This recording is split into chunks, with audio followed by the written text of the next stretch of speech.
you would never know. Hundreds of people drive over the Susquehanna River every day without giving it much thought. They have no idea that this section of the river has been the center of an environmental and political controversy for the past 20 years. I am neither an environmentalist nor politically savvy. So how do I know about this issue? Well, before I go any further, I think that there are a few things I have to explain first.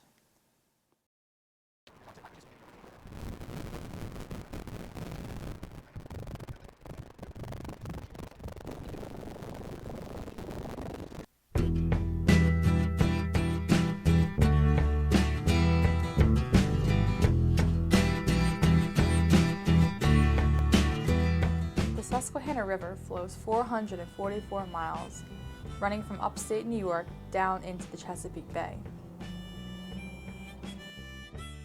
Ever since I can remember, my father has been involved with the Susquehanna River. Whether it be through boating or fishing trips, the river has always served as a weekend getaway for him. And as soon as we were old enough to hold a paddle, he had my siblings and I on the river as well. A lot. Yeah, every year for his birthday, as a family, we go Dad, what do you want for your birthday? to go kayaking as a family. And we get up at like 5 o'clock in the morning and drive up there, and we smell all day afterwards, like the river. But he loves it, so we do it for him. You love it too. We love it. No, I do love it, just I don't like being dirty. But So I guess you could say I'm not exactly a stranger to the Susquehanna River either. Since 1997, my father has been protesting the installation of an inflatable dam on the Wilkes-Barre section of the Susquehanna River. Through means of letter writing, protests, and articles, he has publicly spoken out against the dam many, many times. So I kind of let Daddy, do his own thing. There's a lot of things I often say to him, what are you doing? I'll never forget the phone call I got from my mom on Earth Day of 2007, saying that my father was standing on the Market Street Bridge with some of his river friends, as we like to call them, protesting the inflatable dam. like with posters, t-shirts, the whole 9 yards. And I mean, I think he was with other people, but not very many. Let's hope he was with Let's hope so.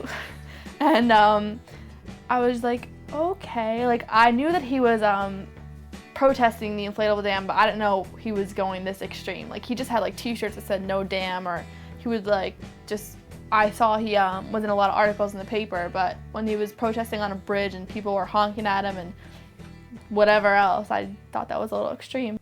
Yet while I knew the Susquehanna River was important to him, I couldn't say I exactly understood why. Why did he protest the inflatable dam so adamantly for the past 10 years? After further investigation, I found out that I wasn't the only one who didn't quite understand my father's passion for the river. Where are we right now? We're in Dad's office where he goes in the mornings before work, and he comes back here after work every day and checks his email and unwinds from his long day. Can you tell me about the decor on the office? Tends to be like have a Native American / river theme. Mm-hmm. Like Such as? such as the headdress on the door and the fuzzy animals Oh yeah, it's not something you see everywhere now. everywhere else. Yeah. And there's a paddle on that chair. Yes, there is. And on the shelf behind you, there's pewter eagle and an Indian head, among other things.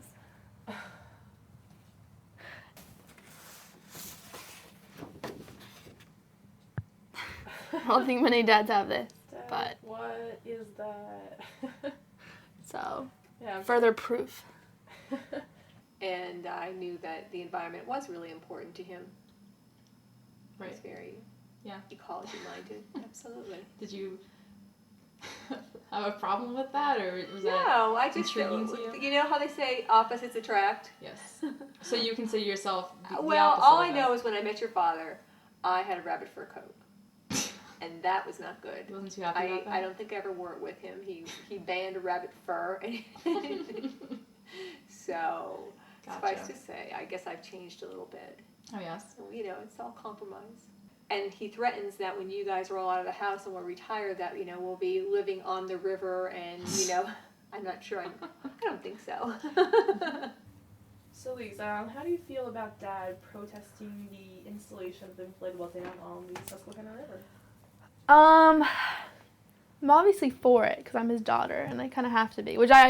He's brought up many points at show that like how bad the river, it's already polluted and how much worse it would become if they put up the dam. And I don't understand why it's the Susquehanna River, like why he cares so much about it. I mean, I know he grew up around it, and in college he made like environmental videos and stuff that were down by the river, but like it's not like we've lived on the river our whole life. So I wonder like why is he picking this? He's an environmentalist, but why can't he pick some other aspect of the environment, like even like going green or something, just conserving energy or conserving our resources? But he picks the river, and I don't fully understand it because I'm not him, and even though he expresses himself very clearly, I don't think I ever will understand exactly why he's doing it. So, Mom, like, how much do you actually know about the inflatable dam and why exactly Dad's protesting it? You know, I'll be quite frank with you. I know very little about it. I just know that your father is, very passionate opposing it. And for whatever reason, it obviously is not good for the Susquehanna River. So, again, I don't really understand it. And I really, it's not something that really interests me. And, I respect the fact that your father is so interested and passionate in it, and I just give him his space and time. And I think that's important in a marriage, that, you're together on some things, but other things you have your own interests and, your own, you do separate things, and that's fine. Has he ever tried to explain it to you? You know what? Yeah, he has. And I shouldn't say that, he hasn't talked much, about it. He talks about it, but, I'm not that interested, to be quite honest with you. I'm not. It's okay. I'm not. At this point, I decided that the best chance I had of understanding what my father had been fighting against for all these years was to go right to the source.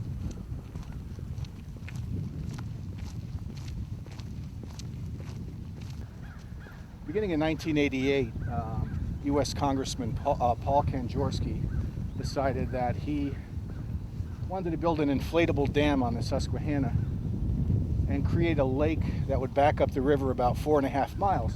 Now might be a good time to explain what exactly an inflatable dam is and how it works. An inflatable dam is a series of connected rubber bags attached to a concrete foundation that is anchored to the bottom of a river. When the bags are inflated with air, they raise and form a barrier, or a dam, that blocks the flow of the river and creates an impoundment behind the dam. And the dam itself, the proposed dam anyway, would be built right about here, near Richards Island. And just as a little bit of background, this river, right here, the stretch that we're in, is probably one of the longest free-flowing stretches of river in the East. I grew up in the Wyoming Valley. I was born there. As a kid, I fished the banks. I can tell you that before the sewage treatment plants were built in the early 70s, I remember as a child, maybe I was about 10 or so, standing by a sewage outflow and watching raw sewage that was coming from the toilets and the sinks flow before me right into the river, because at the time they had no way of treating it. They didn't even screen it. Over the last decade plus, I've been opposing this project for a couple of reasons. Number one, when I was in college getting my degree in Earth and Environmental Sciences, I studied this river. I spent quite a few hours collecting water samples over 4 years from bridges from Shikshini, which is that way, to Tunkhannock, which is that way. So I understand that the river, no thanks to us, has struggled to cleanse itself of all the pollutants that are going in. The raw sewage that dumps in every time it rains, the acid mine drainage from the anthracite mining history in this area. And the last thing we need is some type of obstruction, even if it's only up for 6 months a year, to stop all of that. Rivers need to flow. Rivers need to cleanse themselves. And a dam would stop that process. I had some great teachers, and they taught me, if nothing else, to think. That is to look at a problem or look at a challenge, step back from it, and break it down into its component parts. And when you did that, if it didn't make sense, or if something was missing, or something wasn't right, chances are that was accurate, that there was not something right. And again, the other thing about the dam is they talk about a recreational lake. Well, if you look at what we're dealing with here, you have the levees. People are not going to be boating in and among these trees. Okay, it might be nice for a canoe or a kayak, but you're not going to get motorized boating in here. All the levee is going to do, all the dam is going to do is raise the water level about 4 feet. It's not going to make the water the river significantly wider. It's going to make it a little bit deeper, but they've already stated that the river is too narrow for motorized boats. So the bottom line is they're going to spend $25 million or so to build an inflatable dam to raise the river level about 4 feet, when a kayak and a canoe only needs about 6 inches of water underneath it to float. Makes no sense to me, makes no sense to a lot of people. And this would be an environmental travesty to dam this river, especially in an area like this, where it's considered to be one of the most impaired sections of the Susquehanna. You have to go out and get the word out. So some of the things I've done, I have taken thousands of pictures of the river, and I also created this logo, basically the international no symbol with a dam behind it. And because I'm an avid paddler, I put the paddles on, and this has been picked up by many websites. I had the t-shirts done, I had sweatshirts done. And the other thing I did, which again I will show, is Paddler Magazine is the official magazine of the American Canoe Association. And in addition to getting the word out locally, I also tried to get the word out nationally. And this is my picture of a combined sewage outflow with a little acid mine drainage thrown in for good measure, which made the magazine. And this one article, along with the river being named the most endangered river in the country in 2005, and another article in Canoe and Kayak magazine, got the word out internationally. And I'm not alone in this, even though I've kind of taken a point position on it, and I've been very active, not only individually writing letters and rallying the troops. Many of the outfitters in the area, as a matter of fact, every outfitter on the North Branch that rents kayaks and canoes on this section of the river is against the project. And again, I'm actively on this river. Well, I've actually paddled it every month of the year, but from May through October, I'm on this river. I attend most, if not all, of the events. I know who's on the river, and the politicians and the appointed officials that are pushing for this project, I've never seen them on the river. So again, you have the people that utilize the river are against the project. The people that don't utilize the river are for it. I think that speaks to itself. Right. And if people think about it, you know, when you're going against the pet project of a 12-term congressman who dangles federal funds to the local cities, to the local boroughs, to the local townships, to the local colleges. I mean, he's the source of funding for a lot of projects and a lot of people. So he has a lot of people that he can pick up the phone and call and say, I need you to support me. We knew that. So, you know, we knew that we could be doing all of this for naught, but our belief in the river and in the fact that this was not something that we wanted to see kept us going over the last, well, actually, as I had said earlier, 20 years. It's now going to cost $25 million just to build the dam.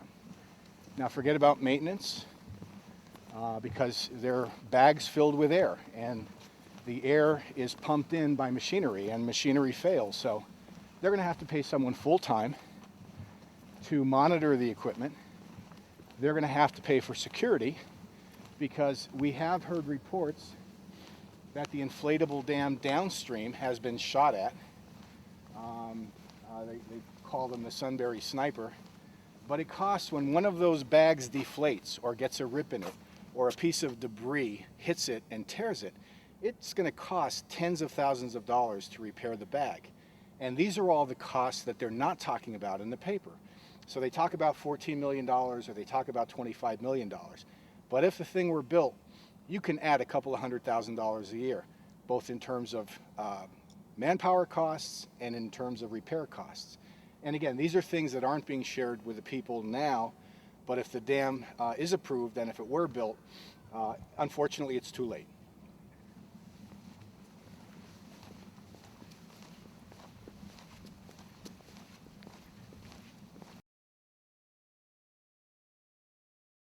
For Dad, who works so very hard all week, this is something that, it gives him that ability to, carry on his concerns and, his other friends who are equally as concerned in caring, preserving, the river, and they're his support group. So I think that it's an awesome thing, and he and his group are, they're good friends, and I think that's important. When he was protesting on a bridge and people were honking at him and whatever else, I thought that was a little extreme, but at the same time I was proud of him that he did something that extreme to fight for the cause, because it's pretty admirable that he would do that, but still a little crazy at the same time. Just a little bit. Just a little.